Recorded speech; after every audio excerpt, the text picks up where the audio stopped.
જો તમે ગૌતમ બુદ્ધની 5 વાતોનું ધ્યાન રાખશો તો જીવનમાં ક્યારેય તમને કોઈ હરાવી શકશે નહીં.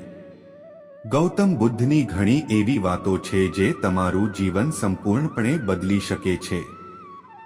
જો તમે તેમના દ્વારા કહેવામાં આવેલી કેટલીક મહત્વપૂર્ણ બાબતોનું પાલન કરો છો તો તમને ટૂંક સમયમાં પરિણામો દેખાશે.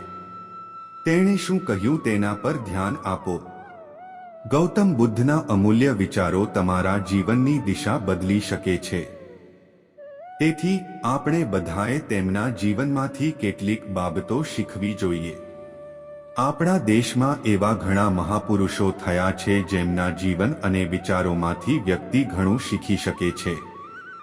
આ લોકોના વિચારો એવા હોય છે કે જો કોઈ પરાજિત વ્યક્તિ તેમને અનુસરે તો તેને જીવન જીવવાનો હેતુ મળી શકે છે.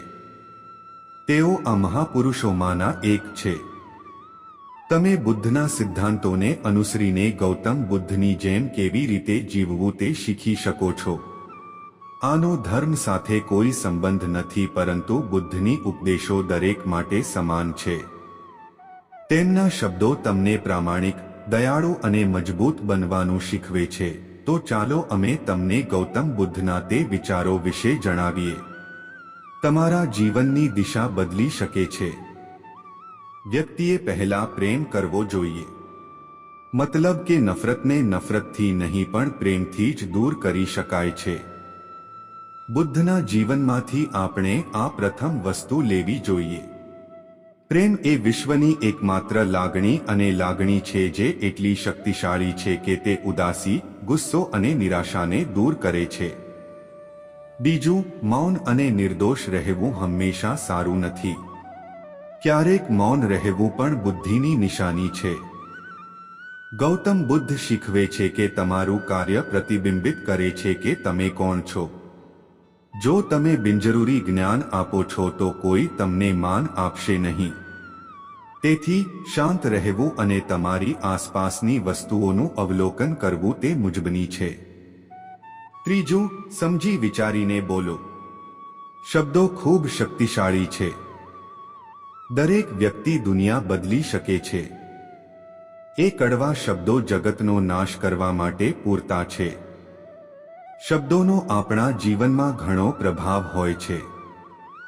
તેથી આપણે બીજાને કંઈ પણ કહેતી વખતે ખૂબ કાળજી રાખવી જોઈએ. જો 2 વાર વિચાર્યા વિના કોઈને દુઃખ પહોંચાડે એવું બોલવું, તે વ્યક્તિ પર તમારો ખરાબ પ્રભાવ પડી શકે છે.